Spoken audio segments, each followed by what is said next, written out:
Olá, meus amigos, aqui é o Captain Bob e no episódio do Fly Safe Letter eu trago um bate-papo com o engenheiro Saulo Silva, que fala sobre cyberattacks. É possível um hacker invadir o sistema de uma aeronave ou do controle de tráfego aéreo? Vamos assistir.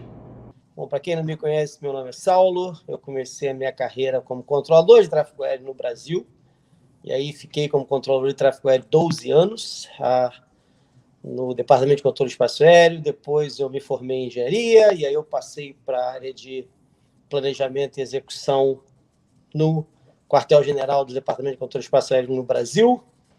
E aí, depois de 23 anos, eu tentei uma nova carreira e juntei as fileiras da Organização Internacional de Aviação Civil, inicialmente como especialista em controle de tráfego aéreo, e já estou na Organização de Aviação Civil, o ACI, ou ICAO, para aqueles que gostam mais da sigla em inglês. Já estou lá há 15 anos, e dentre as minhas funções, além da área de gerenciamento de tráfego aéreo, de implementação de serviços de navegação aérea e auxílio aos estados, atualmente eu sou o chefe da seção que se chama Global Interoperable Systems, mais precisamente a seção responsável por gerenciamento de informação operacional. Não estou falando de somente informação de computador para computador, estou falando de informações trocadas entre pilotos, controladores, entre pilotos entre si, entre controladores entre si e outras áreas operacionais da aviação.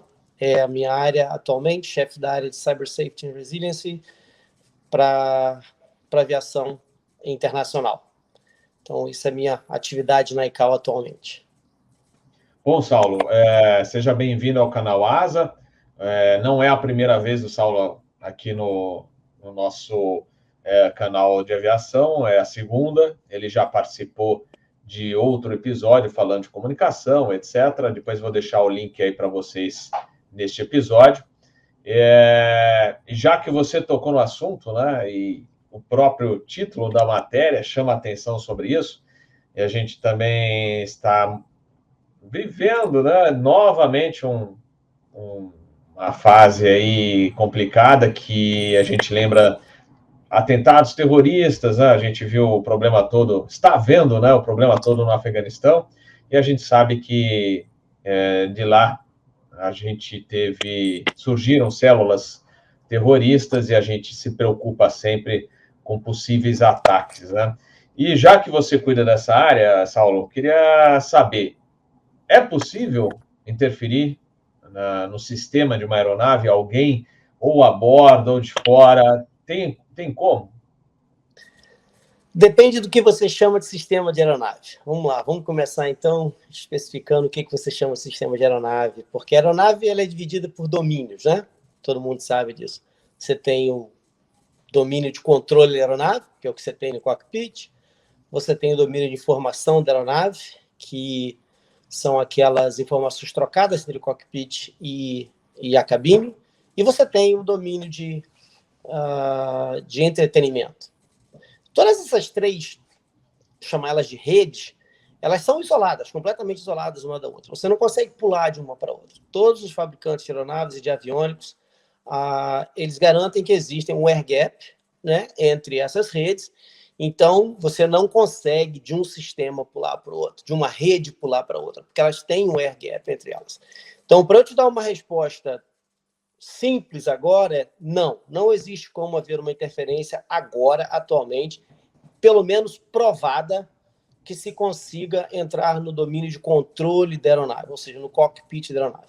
Então, até hoje, todos os fabricantes de aeronaves e aviônicos e sistemas de bordo, né, não só hardware, mas software também, garantem que não existe essa possibilidade.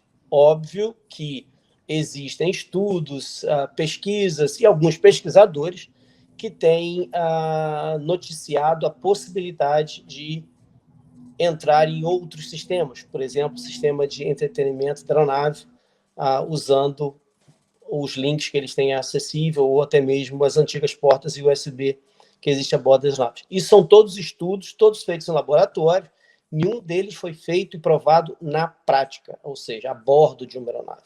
São somente estudos e pesquisas que, claro, ainda que não feitos na prática, ou seja, dentro de uma aeronave, cria um certo alerta, porque não somente o domínio de comando da aeronave é importante, mas também os outros domínios de informação também são importantes, porque podem indiretamente afetar a segurança do voo.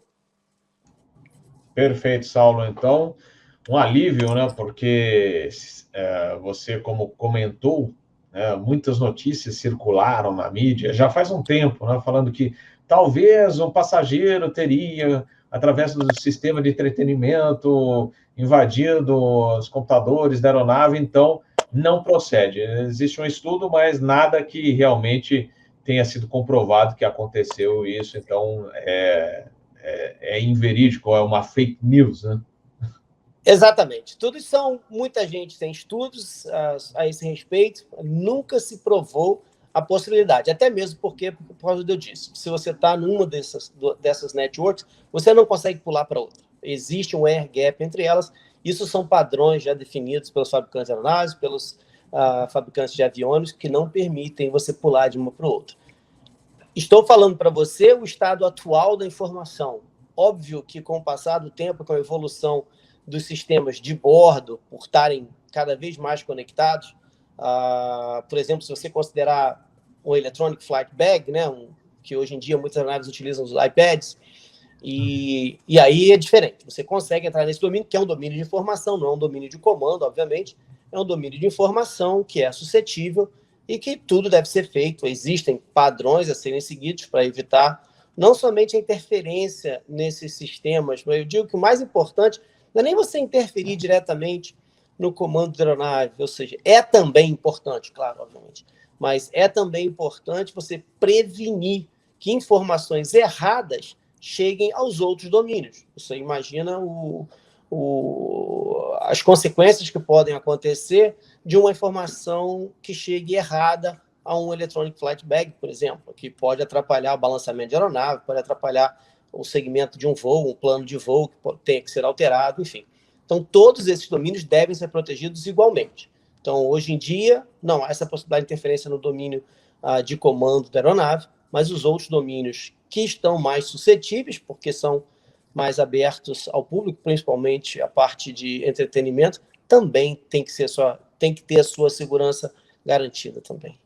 Você já soube algum caso de algum hacker que tem invadido, por exemplo, você mencionou, né, do Flight Bag ou dos iPads, né, porque muitas empresas, né, grande maioria já utiliza, né, o iPad, e tem aquelas que já fazem o update no portão, né, o avião chega, já carrega o plano de voo, NOTAMs, etc.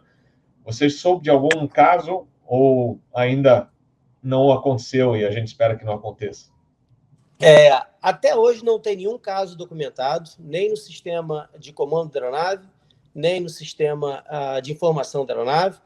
O único dado que existe é um dado de pesquisa no sistema de entretenimento dos passageiros, foi feito em laboratório e que um pesquisador demonstrou que seria possível você adentrar ao sistema de entretenimento dos passageiros utilizando um router que, naquela pesquisa, se me recordo bem, ele falava que era um router que era utilizado no satélite. Então, através de um router do satélite, ele conseguiria adentrar ao sistema de entretenimento dos passageiros.